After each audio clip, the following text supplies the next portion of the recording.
जी तो फाइनली सलाम सभी को एंड आई होप आप सभी ठीक होंगे। आज का ये वीडियो बहुत ही इम्पोर्टेंट होना चाह रहा है उन लोगों के लिए जो क्लेविकल फ्रैक्चर से गुजरे हैं, जिन्होंने अपनी लाइफ में कभी क्लेविकल फ्रैक्चर को फेस किया है या फिर इस सिचुएशन से गुजर रहे हैं। ऐसा कोई सिचुएशन किसी के साथ भी ना बने, लेकिन फिर भी अगर आपके साथ कोई ऐसा एक्सीडेंट हो गया, ठीक है, जिसमें आपका क्लेविकल फ्रैक्चर हो गया, तो उसके रिलेटेड ये बहुत ही इंपॉर्टेंट वीडियो होने जा रही है। इंपॉर्टेंट क्यों मैं बोल रहा हूँ बार बार, वो मैं इसलिए बोल रहा हूँ क्योंकि जब मेरा क्लेविकल फ्रैक्चर हुआ था तो उसमें मुझे काफ़ी चीज़ों से गुजरना पड़ा था, काफ़ी चीज़ों का मैंने फेस किया था जो मुझे ऑनलाइन या फिर लोगों से नहीं मिल पाई। जो मेरा अपना एक्सपीरियंस था मैं वो भी शेयर करूँगा आपसे। एंड बेसिकली जो यहाँ पे कुछ क्वेश्चंस आते हैं, आप कह लें कि ट्रीटमेंट इसका क्या है, क्या क्या हमें एहतियात करनी चाहिए, किन किन चीज़ों से हमें बचना चाहिए। एंड फर्स्ट ऑफ़ ऑल कि हम जो सबसे मेन इम्पोर्टेंट है वो ये है कि क्या हम पहले की तरह अपनी सारी एक्टिविटीज़ को परफॉर्म कर पाएंगे या फिर नहीं। जिन चीज़ों से मैं गुजरा हूँ मुझे ऑनलाइन कहीं पर भी वो चीज़ें नहीं मिली। मोस्ट इम्पॉर्टेंट मैं इसलिए बार बार बोल रहा हूँ कि मैं आपके साथ वो सारी चीज़ें शेयर करूँगा जो मुझे 3 महीनों में सिर्फ इस एक टॉपिक यानी कि क्लेविकल फ्रैक्चर के रिलेटेड मुझे सीखने को मिला, मुझे देखने को मिला, या फिर जिन चीज़ों को मैंने फ़ेस किया जो कि मुझे इंटरनेट से भी नहीं मिली, लेकिन मैंने उन चीज़ों को फेस किया। अभी मेन चीज़ पे आते हैं। सबसे पहले जो हमारे माइंड में क्वेश्चन आता है वो ये है कि क्या, जो मोस्ट इम्पॉर्टेंट है, क्या क्लेविकल फ्रैक्चर को हील होने के बाद हम अपनी सारी एक्टिविटीज़ को पहले की तरह परफॉर्म कर पाएंगे या फिर नहीं। तो अगर इसका सिंपल सा क्वेश्चन का मैं आंसर आपको करूं तो वो ये है कि नहीं। ये डिपेंड करता है आपके क्लेविकल फ्रैक्चर पे कि आपका क्लेविकल फ्रैक्चर किस टाइप का है, ठीक है। एंड जो बाकी हम क्वेश्चंस इस वीडियो में डिस्कस करेंगे, ठीक है। अगर कुछ मेरे क्वेश्चंस रह गए हों, वैसे तो काफ़ी ज़्यादा इसके ऊपर क्वेश्चंस हैं, ठीक है, काफ़ी ज़्यादा लंबा वीडियो बन जाएगा, लेकिन मैं कोशिश करूंगा सिर्फ और सिर्फ उन क्वेश्चंस को कवर करने की, ठीक है, जो कि मोस्ट इंपॉर्टेंट है या फिर ज़्यादा पूछे जाते हैं। एंड अगर कुछ क्वेश्चन मेरे रह गए हों, ठीक है, आपके माइंड में हो, तो वो भी आप कॉमेंट सेक्शन में बता दें, मैं उसके ऊपर भी अपना एक्सपीरियंस या फिर इंफॉर्मेशन शेयर कर दूँगा। तो अब आते हैं मेन बात की तरफ जो हम डिस्कस करेंगे। वो सबसे पहले ये है कि कितना टाइम लगता है। आप साथ साथ देख पा रहे होंगे क्लेविकल फ्रैक्चर को हील होने में कितना टाइम लगता है, क्या क्या हमें प्रॉब्लम्स फेस करना पड़ती हैं, सेकंड क्वेश्चन। थर्ड क्वेश्चन ये है कि इसकी प्रिकॉशंस क्या हैं, ठीक है, हमें कैसे इसके ट्रीटमेंट के लिए क्या क्या करना चाहिए, क्या क्या डाइट्स हैं, ठीक है, क्या क्या हमें एहतियात करनी चाहिए, किन चीज़ों से हमें बचना चाहिए। फोर्थ क्वेश्चन जो वो ये है, हम वज़न वगैरह उठा पाएंगे, जिम वगैरह कर पाएंगे या फिर नहीं। फिफ्थ क्वेश्चन ये है कि इसका जो हमें सर्जिकल जाना चाहिए, नॉन सर्जिकल जाना चाहिए। तो अभी फर्स्ट ऑफ ऑल चलते हैं कि ठीक है इसको हील होने में कितना टाइम लगता है। तो जो मेरा एक्सपीरियंस है, ठीक है, मेरा एक्सपीरियंस जो है, ठीक है, वो ये है कि वैसे तो मेडिकली अगर देखा जाए, ठीक है, तो वो उसका ये सीन है कि ऑलमोस्ट आपको 4 से 6 वीक्स यानी कि 1 मंथ से 1.5 मंथ आपको लग सकता है क्लेविकल फ्रैक्चर को हील होने में, ठीक है।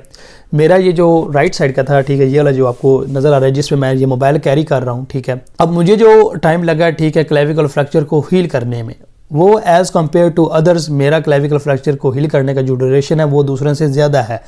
It was beyond my expectation, ठीक है। मुझे ऐसा नहीं लगा था कि मुझे इतना टाइम लगेगा, क्योंकि I am teen age and हालांकि मैं 5 मेडिकल प्रॉब्लम से गुजर रहा हूँ, ठीक है, इस वक्त भी, जिसमें से एक OCD है, ठीक है, एंड उसके अलावा कुछ स्किन प्रॉब्लम्स हैं, ठीक है। तो अगर आपने बोला कि उसके ऊपर भी वीडियोज़ बनाऊँ तो मैं उन 5 मेडिकल प्रॉब्लम्स को जिनको मैं फेस कर रहा हूँ वो भी बना दूँगा, मसला नहीं है। तो मुझे लगा था कि मैं जल्दी हील कर जाऊँगा, लेकिन मुझे ऑलमोस्ट आप समझ लें, अब ये 1 फरवरी को मेरा ये एक्सीडेंट हुआ था एंड अब ये तीसरा से चौथा महीना आ चुका है, ठीक है। तो अब ऑलमोस्ट मैं पहले से थोड़ा इजी हूँ, लेकिन अभी भी कम्प्लीटली तौर पे मैं कोई चीज़ नहीं उठा पाता, ठीक है, मुझे पेन होता है अभी भी। जी, तो सेकंड क्वेश्चन ये है कि जो हमारे माइंड में आता है कि हमें अब सर्जिकल जाना चाहिए या फिर नॉन सर्जिकल। देखें, ये आपके डिपेंड करता है आपके क्लेविकल फ्रैक्चर पे।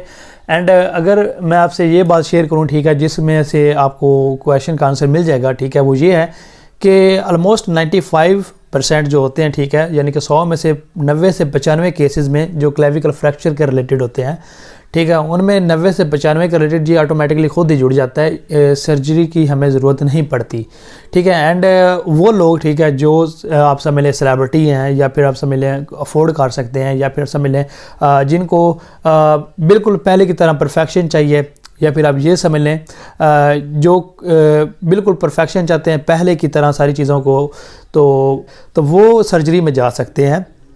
एंड ऑफन उनकी ये चॉइस होती है। लेकिन 95% केस होते हैं, ठीक है, आपका जो क्लेविकल का बोन है, ठीक है, वो ऑटोमेटिकली हील हो जाता है, ठीक है, ऑलमोस्ट। इसका जो ड्यूरेशन होता है, जो नॉर्मल एक्सपेक्टेशन है या फिर जो मेडिकली इसको कहा जाता है, ठीक है, वो 6 वीक्स होते हैं मैक्सिमम, एंड 4 वीक्स में ऑलमोस्ट ये जुड़ जाता है। लेकिन मुझे सबसे एज़ कम्पेयर टू अदर्स मुझे ज़्यादा टाइम लगा है। एंड जो प्रॉब्लम्स को मैंने फेस किया, ठीक है, अभी भी मैं कर पा रहा हूँ, ठीक है, उनमें से जो सबसे बड़ी प्रॉब्लम है, ठीक है, जो मुझे फेस करना पड़ रही है, वो ये है कि मैं पहले की तरह एक्टिविटीज़ को परफॉर्म नहीं कर सकता, ठीक है, जैसे कि मैं कम्प्लीटली तौर पर पहले की तरह ईजी था। एंड सेकंड मुझे प्रॉब्लम ये फेस करनी पड़ रही है कि जैसे कि हम सारे काम राइट हैंड से मोस्ट ऑफ द पीपल करते हैं, ठीक है, तो मेरा ये राइट साइड का फ्रैक्चर हुआ है, तो मुझे काफ़ी प्रॉब्लम फेस करना पड़ती है सारी चीज़ों को मेंटेन करने में।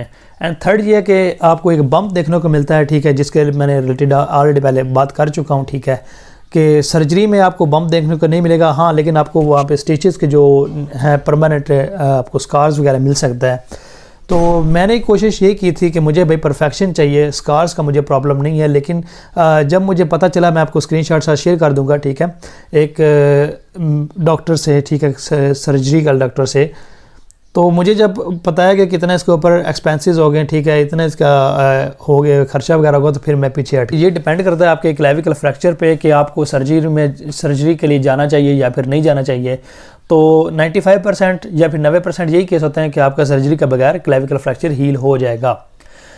लेकिन फिर भी जिनको अगर बम्प नहीं चाहिए, कम्प्लीटली 100% पहले की तरह परफेक्शन चाहिए, ठीक है, वो आप समझ लेंगे जिम में प्रॉब्लम फेस नहीं करना पड़ता, तो आपको टाइम ज़्यादा लग सकता है। डिफरेंट मेथड होते हैं, एक टेंस नेल का होता है जो कि मैंने पता कराया था, ठीक है, अपने के लिए, तो मुझे पता चला कि वो ठीक है जो पाकिस्तान में हो सकते हैं वो एक या जस्ट वो सर्जरी में आता है जो कि आप प्लेट लगवाना, दूसरा यहाँ पे अवेलेबल नहीं है। एंड थर्ड ये है कि इसके काफ़ी ज़्यादा एक्सपेंसेस है, ठीक है, आपको ऑलमोस्ट 1.5 लाख भी लग सकता है जो कि मुझे बताया गया था। तो उसके बाद भाई मैं सर्जरी की तरफ से मैंने नाम भी नहीं लिया, ठीक है, हालांकि मुझे काफ़ी प्रॉब्लम्स फेस करना पड़ रही हैं, लेकिन मैं अफोर्ड नहीं कर सकता जी। तो अब आते हैं अगले नेक्स्ट क्वेश्चंस की तरफ, है कि किन किन चीज़ों से हमें बचना चाहिए, ठीक है, और क्या क्या हमें एहतियात वगैरह करनी चाहिए। तो वो ये है कि सबसे पहले तो भाई हमें जो वेट है, ठीक है, वो हमें नहीं उठाना। जो हमें वेट है वो जिस साइड पे फ्रैक्चर है वो हम नहीं उठा सकते, ना ही हमें उठाना चाहिए।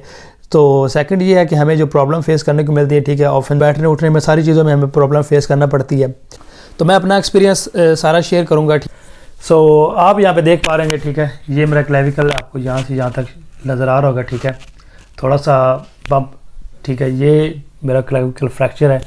एंड जैसा कि आप ये देख पा रहे हैं यहाँ पे बिल्कुल नॉर्मल है। एंड जिन क्वेश्चंस के मैं आंसर इंटरनेट से देखता रहा हूँ, क्या लोगों से पूछता रहा हूँ, डॉक्टर से पूछता रहा हूँ, तो वो सारी चीज़ें आपको इसी एक वीडियो में मिल जाएंगी। तो बेसिकली अगर बात की जाए तो मेरा क्लेविकल फ्रैक्चर हुआ था 1 फरवरी को। जॉब्स के चक्कर में बस क्लेविकल बोन मेरा टूट गया था। मे भी आप दोनों शोल्डर्स में किसी में डिफरेंस कर पा रहे होंगे, ठीक है, अगर आप डिफरेंस कर पा रहे हैं तो कमेंट सेक्शन में बता दें कि किस शोल्डर में कौन सा डिफरेंस है, तो फिर मैं आपको आगे चल के भी बताता हूँ। अब आते हैं मेन टॉपिक की तरफ। वीडियो थोड़ी सी लंबी हो सकती है, तो बेसिकली मैं अपना सारा एक्सपीरियंस इसमें एक वीडियो में नहीं बता सकता, ठीक है, इसकी एक 2 टॉपिक इसके रिलेटेड बन सकते हैं। एक कैसे जो बड़ी ही इंटरेस्टिंग चीज़ है कि मेरा क्लेविकल फ्रैक्चर हुआ कैसे, बड़ी इंटरेस्टिंग स्टोरी। आई बटन पर भी आप क्लिक करके इस वीडियो को देख सकते हैं कि कैसे मेरा क्लेविकल फ्रैक्चर हुआ, इसके पीछे बिहाइंड द स्टोरी क्या है। आई होप कि मैंने आपके सारे के सारे क्वेश्चंस को आंसर कर दिया होगा, ठीक है, इसी एक वीडियो में। एंड फिर भी अगर कोई चीज़ रह गई हो, ठीक है, या फिर कोई क्वेश्चंस आपके माइंड में हो, आप क्लेविकल फ्रैक्चर से गुजर रहे हो, तो आप कमेंट सेक्शन में बता सकते हैं। तो मैं आपको उसके रिलेटेड अगर आप वीडियो बोलेंगे तो वीडियो में आपको क्वेश्चन का आंसर कर दूंगा, या फिर कमेंट सेक्शन में आपको मैं आंसर कर दूंगा। Thank you so much. अगर आपको वीडियो पसंद आई हो एंड आपके लिए इन्फॉर्मेटिव साबित हुई हो, सो प्लीज़ चैनल को सब्सक्राइब कर दें, वीडियो को लाइक कर दें एंड शेयर कर दें। अगर आपका अल्लाह ना करे, खुदा ना करे, अगर किसी को फ्रैक्चर हुआ है तो उसको शेयर कर दें ताकि उसके लिए हेल्पफुल हो। Thank you so much. अल्लाह हाफिज़।